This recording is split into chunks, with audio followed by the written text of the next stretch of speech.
नमस्कार, मैं हूं सत्यपाल और आप देख रहे हैं CWB हिंदी न्यूज। शक संवत 1947 विक्रम संवत 2082 आज आषाढ़ मास के शुक्ल पक्ष की पूर्णिमा तिथि और दिन गुरुवार है। तदनुसार अंग्रेजी तारीख 10 जुलाई सन 2025।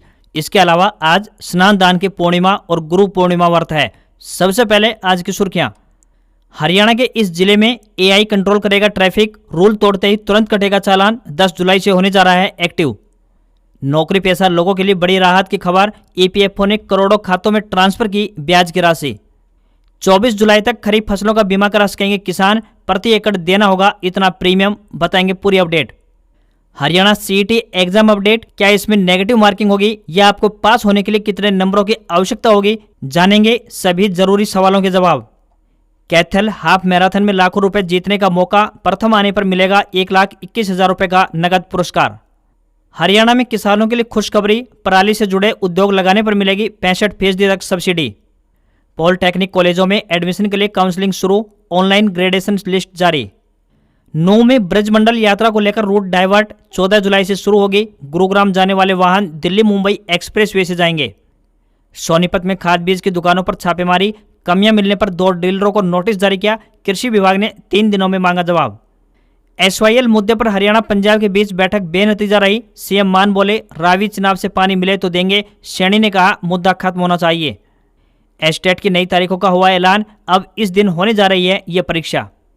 केंद्रीय शिक्षा मंत्रालय के एक सर्वे में पता चला, कक्षा 6 के 47% बच्चों को नहीं आते पहाड़े, तो वहीं तीसरी कक्षा के 45% बच्चों को नहीं पता 100 तक की गिनती।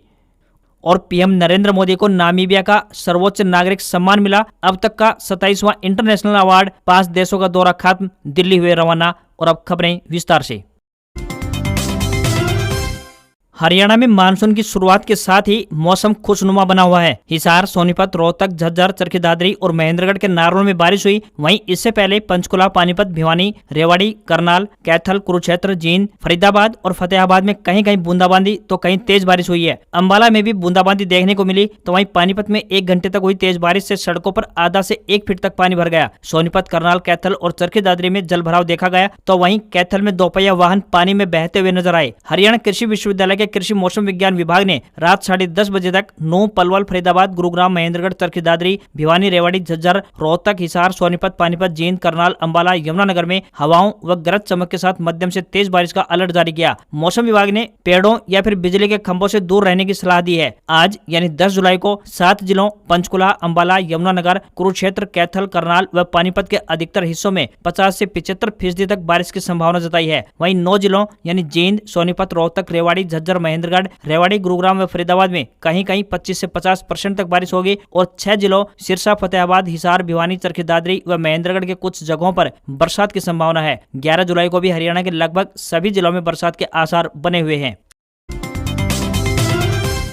समग्र शिक्षा विभाग पलवल में शैक्षिक स्वयंसेवक के पदों पर भर्ती के लिए आवेदन मांगे गए हैं। ये भर्ती अनुबंध आधार पर 6 महीने के लिए होने जा रही है। चयनित अभ्यर्थी को हरियाणा स्कूल शिक्षा परियोजना परिषद द्वारा निर्धारित नियमानुसार मासिक मानदेय दिया जाएगा। जो भी उम्मीदवार इन पदों के लिए इच्छुक हैं वह रजिस्टर्ड डाक या फिर स्वयं जाकर अपने आवेदन जमा करवा सकते हैं। इन पदों के लिए आवेदक 12वीं पास व B.Ed या D.Ed होनी चाहिए। स्पेशल B.Ed या न्यूनतम 50% और समकक्ष होने चाहिए। वहीं एस्टेट या CTET उच्च शैक्षिक योग्यता और अनुभव को नियमानुसार वरीयता दी जाएगी। किसी भी वर्ग के उम्मीदवारों को कोई भी आवेदन शुल्क जमा नहीं करना होगा। न्यूनतम आयु 18 वर्ष और अधिकतम आयु 42 वर्ष तय की गई है। आवेदन जमा करने की अंतिम तिथि 21 जुलाई 2025 सायं 5 बजे तक रहेगी। सैलरी 11,000 रुपए पर मंथ मिलेगी।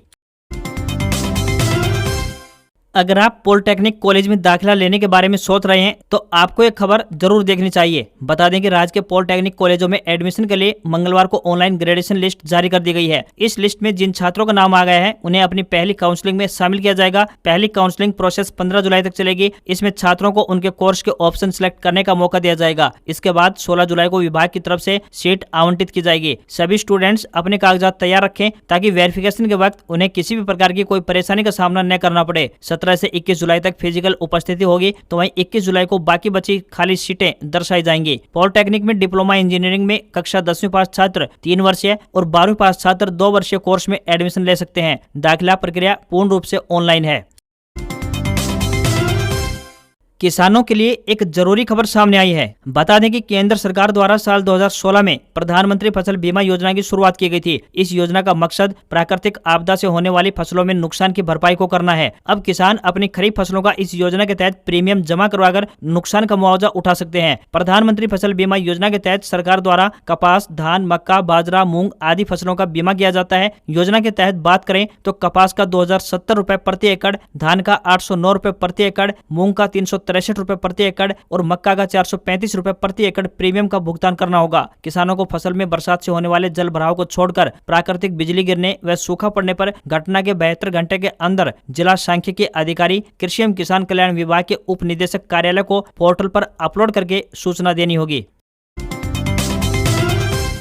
हरियाणा कर्मचारी चयन आयोग की तरफ से सीईटी परीक्षा की तारीखों का ऐलान कर दिया गया है। हरियाणा में ग्रुप सी के विभिन्न सरकारी पदों के लिए अनिवार्य सीईटी परीक्षा का आयोजन आने वाली 26 और 27 जुलाई को किया जाएगा। इस परीक्षा के लिए लगभग 13 लाख से अधिक उम्मीदवारों ने आवेदन किया है। पहले कहा जा रहा था कि इस दिन हरियाणा शिक्षक पात्रता यानी एस्टेट की परीक्षा होगी। अब 26 और 27 जुलाई को सीईटी परीक्षा आयोजित होगी। हरियाणा विद्यालय शिक्षा बोर्ड यानी HBSC ने सीईटी के चलते हरियाणा अध्यापक पात्रता परीक्षा यानी एस्टेट की तारीखों में बदलाव कर दिया है। अब एस्टेट 30 व 31 जुलाई को आयोजित करवाया जाएगा। शिक्षा बोर्ड के चेयरमैन डॉक्टर पवन शर्मा ने ये जानकारी साझा की है। पहले एस्टेट 26 और 27 जुलाई को होना था, पर अब इन दिनों सीईटी परीक्षा आयोजित की जाएगी। ऐसे में अब 26 और 27 जुलाई को सीईटी परीक्षा और 30 और 31 जुलाई को एस्टेट परीक्षा का आयोजन करवाया जाएगा। सतलुज यमुना लिंक यानी SYL नहर विवाद के समाधान के लिए हरियाणा और पंजाब के मुख्यमंत्रियों के बीच दिल्ली में बैठक बेनतीजा रही। केंद्रीय जल शक्ति मंत्री R पाटिल की अध्यक्षता में हुई इस मीटिंग में पंजाब सीएम भगवंत मान ने शर्त रखी कि यदि पंजाब को रावी और चिनाब नदी से पानी मिलेगा तो वह आगे देंगे। सीएम मान ने कहा कि SYL नहीं बनेगी, लेकिन हमें पानी देने में कोई दिक्कत नहीं है, शर्त यह है कि हमें भी पानी मिले। हरियाणा हमारा दुश्मन नहीं, भाई है। वहीं हरियाणा के सीएम नायब सिंह सैनी ने कहा कि मीटिंग में सार्थक चर्चा हुई है, दोनों राज्यों के बीच यह मुद्दा खत्म होना चाहिए।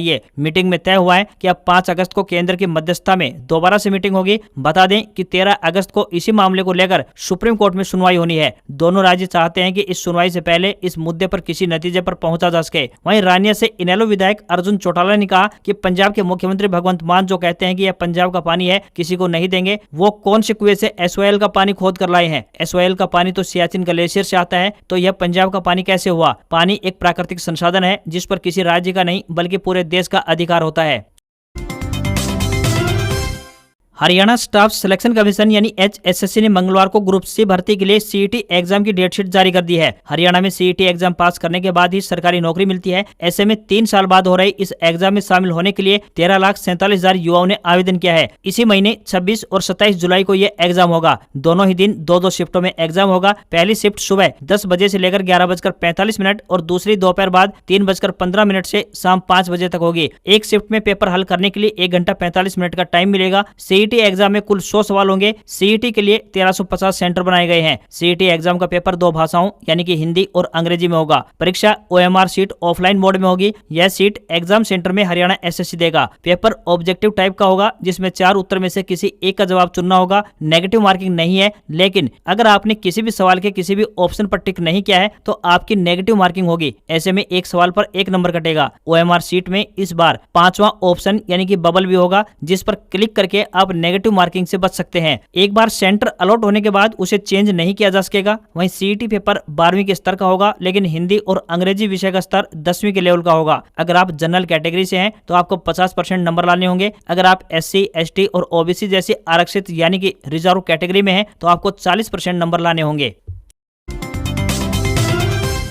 हरियाणा में किसानों के लिए एक अच्छी खबर सामने आई है। धान के पराली अब किसानों और उद्योगों के लिए परेशानी नहीं बल्कि कमाई का साधन बन सकती है। कृषि विभाग की योजना से पराली से जुड़ा उद्योग लगाने वालों को 65% तक सब्सिडी का लाभ मिलेगा। जारी एक बयान में उपायुक्त विश्राम कुमार मीणा ने जानकारी दी है। उपायुक्त विश्राम कुमार मीणा ने बताया कि फसल अवशेष प्रबंधन योजना के तहत पराली आधारित उद्योग, किसान समूह, सहकारी समितियां और पंचायतें आवेदन कर सकती हैं। योजना के तहत उद्योगों को पराली आधारित इकाइयां लगाने के लिए 15 जुलाई तक विभाग के आधिकारिक पोर्टल पर पर ऑनलाइन आवेदन करना होगा। उन्होंने बताया कि यह योजना उन क्षेत्रों में लागू होगी जहां इकाई 25 किलोमीटर के दायरे में होगी। कृषि विभाग की ओर से 65% अनुदान दिया जाएगा। पहले विकल्प में उद्योग 25% और एग्रीगेटर 10% खर्च करेगा। दूसरे विकल्प में एग्रीगेटर को 35% योगदान देना होगा। इन इकाइयों के लिए बेलर, टेडर, टेली हैंडलर, नमी मापक यंत्र, श्रेडर, ट्रैक्टर जैसे आधुनिक यंत्रों पर सब्सिडी का लाभ दिया जाएगा। यह योजना उन आवेदकों के लिए लाभकारी है जो पिछले 2 सालों से पराली प्रबंधन का कार्य कर रहे हैं। उन्होंने बताया कि जिन आवेदकों ने साल 2024-25 में आवेदन किया है उन्हें दोबारा आवेदन करने की आवश्यकता नहीं है। प्रदेश सरकार की इस प्रोत्साहन योजना से पराली जलाने की घटनाओं में कमी तो आएगी ही, साथ ही किसान भी पराली बेचकर अतिरिक्त आमदनी भी कर पाएंगे।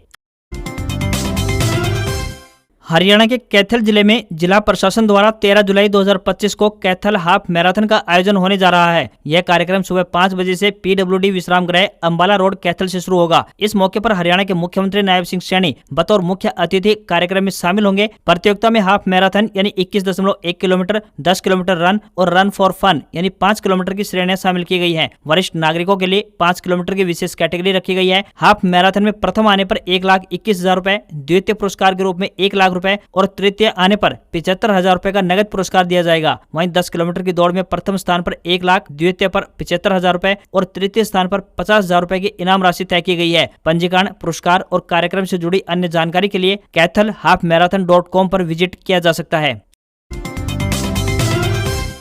10 जुलाई 2025 से हरियाणा के गुरुग्राम में ट्रैफिक पर निगरानी रखने के लिए national highway authority of India यानी NHAI आर्टिफिशियल इंटेलिजेंस आधारित तकनीक का इस्तेमाल करने जा रहा है। इस तकनीक की सहायता से ट्रैफिक नियम तोड़ने वाले वाहन चालकों को ऑटोमेटिक चालान जारी किए जाएंगे। इसके तहत नेशनल हाईवे 48 और द्वारका एक्सप्रेसवे पर मॉडर्न ग्लोबल शूटर टेक्नोलॉजी वाले कैमरों की मदद से नियम तोड़ने वाले चालकों के खिलाफ कार्रवाई की जाएगी। NH 48 पर 6 और द्वारका एक्सप्रेसवे पर 9 स्थानों पर कुल 15 ANRP यानी ऑटोमेटिक नंबर प्लेट रिकॉग्निशन कैमरे लगाए जाएंगे। इन कैमरों की मदद से गाड़ी की नंबर प्लेट की अपने आप पहचान हो सकेगी। जैसे कि कोई वाहन चालक ट्रैफिक नियम तोड़ेगा, उसका चालान तुरंत जारी कर दिया जाएगा। इन कैमरों से ओवर स्पीडिंग, बिना सीट बेल्ट, बिना helmet, triple riding, wrong side driving और गलत लेन चेंज समेत कुल 14 तरह की ट्रैफिक उल्लंघन गतिविधियों को रिकॉर्ड किया जा सकेगा।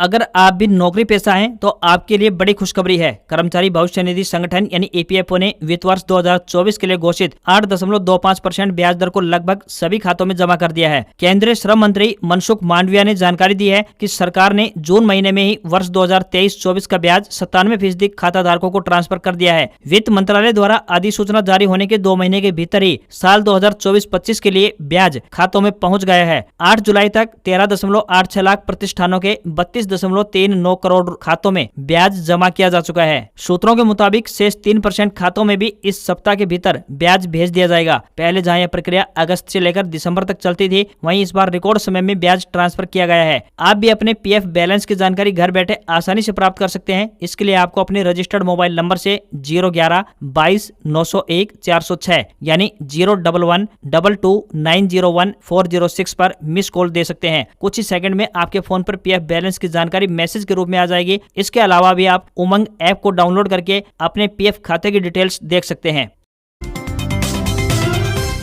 सोनीपत जिले में किसानों को गुणवत्तापूर्ण कृषि सामग्री उपलब्ध करवाने और अनियमित गतिविधियों पर रोक लगाने के उद्देश्य से कृषि एवं किसान कल्याण विभाग की एक टीम ने औचक निरीक्षण अभियान चलाया। DC सुशील सारवान के निर्देश पर हुई इस कार्रवाई में खाद बीज विक्रेताओं के रिकॉर्ड की गहन जांच की गई और अनियमितताएं पाए जाने पर संबंधित दुकानदारों को कारण बताओ नोटिस जारी किए। टीम ने जय दुर्गा खाद बीज भंडार का भी निरीक्षण किया, जहाँ पर डीलर लाइसेंस, कैश मेमो या दुकान से संबंधित कोई भी वैध दस्तावेज पेश नहीं किया जा सका। इस पर विभाग द्वारा कारण बताओ नोटिस जारी करते हुए 3 दिन में जवाब देने के निर्देश जारी किए हैं। उप निदेशक डॉक्टर पवन शर्मा ने कहा कि यदि 3 दिन के भीतर स्थिति स्पष्ट नहीं की गई तो संबंधित डीलरों के लाइसेंस रद्द कर दिए जाएंगे और उनके खिलाफ नियमानुसार कार्रवाई की जाएगी। उन्होंने कहा कि भविष्य में भी इस तरह के निरीक्षण जारी रहेंगे। डॉक्टर शर्मा ने किसानों से अपील की है कि यदि कोई डीलर खाद के साथ कोई अन्य सामग्री खरीदने का दबाव बनाता है तो वे तुरंत इसकी शिकायत कृषि विभाग को दें। उन्होंने यह भी कहा कि यूरिया या अन्य खादों का उपयोग कृषि अधिकारियों की सलाह पर ही करें ताकि फसल की गुणवत्ता और उत्पादन दोनों सुरक्षित रहें। इलोन मस्क की कंपनी स्टारलिंक को भारत में सैटेलाइट इंटरनेट सर्विस शुरू करने का आखिरी रेगुलेटरी अप्रूवल मिल गया। न्यूज एजेंसी रॉयटर्स ने सूत्रों के हवाले से जानकारी दी है। स्टारलिंक तीसरी कंपनी है जिसे भारत में सैटेलाइट इंटरनेट सर्विस ऑपरेट करने का लाइसेंस मिला है। इससे पहले वनवेब और रिलायंस जियो को यह मंजूरी मिली थी। स्टारलिंक स्पेस एक्स का प्रोजेक्ट है जो सैटेलाइट्स के जरिए हाई स्पीड इंटरनेट देता है। इसके सैटेलाइट्स पृथ्वी के करीब घूमते हैं जिससे कि इंटरनेट तेज और स्मूथ चलता है। ये खासकर उन इलाकों के लिए फायदेमंद है जहां आम इंटरनेट नहीं पहुंचता, जैसे कि गांव या फिर पहाड़। सूत्रों के मुताबिक सिक्योरिटी टेस्टिंग और इंफ्रास्ट्रक्चर तैयार होने के बाद कुछ महीनों में ही ये सर्विस शुरू हो सकती है। स्टारलिंक 50 Mbps से लेकर 250 Mbps तक की डाउनलोड स्पीड देने का दावा करता है, जो स्ट्रीमिंग, वीडियो कॉल और गेमिंग जैसे कामों के लिए काफी है। हालांकि मंथली सब्सक्रिप्शन प्लान्स की कीमत अभी साफ नहीं हो पाई है। स्टारलिंक 100 से अधिक देशों में अपनी सर्विस इस समय दे रहा है। एशिया महाद्वीप में बात करें तो ये Mongolia, Japan, Philippines, Malaysia, Indonesia, Jordan, Yemen और अजरबैजान जैसे देशों में प्रमुख है। हाल ही में बांग्लादेश और श्रीलंका में भी स्टारलिंक की सर्विस शुरू हो चुकी है।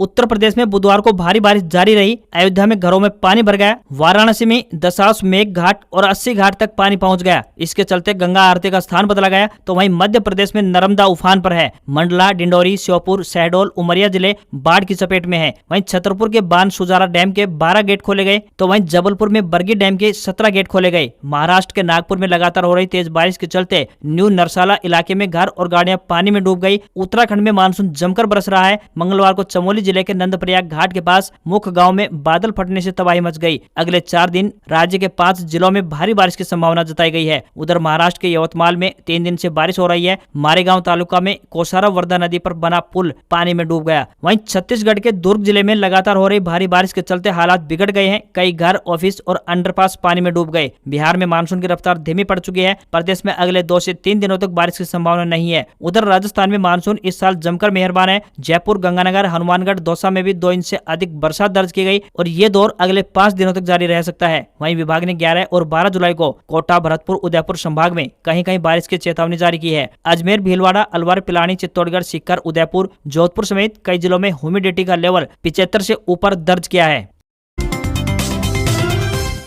हफ्ते के तीसरे कारोबारी दिन भारतीय शेयर बाजार में सेंसेक्स 176 अंक गिरकर 83,536 के स्तर पर बंद हुआ। निफ्टी में भी 46 अंकों की गिरावट रही और ये 25,476 के स्तर पर बंद हुआ। सेंसेक्स के 30 शेयरों में से 17 में गिरावट और 13 में तेजी देखने को मिली। Tata Steel, HCL Tech, Tech Mahindra और रिलायंस 2% तक गिरकर बंद हुए। वहीं बजाज फाइनेंस, अल्ट्राटेक सीमेंट और HUL 1.5% तक ऊपर बंद हुए। निफ्टी के 50 में से 29 शेयर्स गिरकर और 21 ऊपर बंद हुए। NSE का metal index 1.40%, realty 1.49%, oil and gas 1.25% और IT 0.78% गिरकर बंद हुए। ऑटो, FMCG, फार्मा और कंज्यूमर ड्यूरेबल्स में गिरावट देखने को मिली। 24 कैरेट सोने का दाम 887 रुपए कम होकर 96,085 रुपए प्रति 10 ग्राम के स्तर पर पहुंच गया। वहीं चांदी की कीमत 220 रुपए कम होकर 1,07,280 रुपए प्रति किलोग्राम स्तर पर पहुंच गई। दिल्ली में 24 कैरेट सोने की कीमत 98,330 और 22 कैरेट सोने की कीमत 90,150 रुपए प्रति 10 ग्राम के स्तर पर पहुंच गई है। आज खबरों बस इतना ही।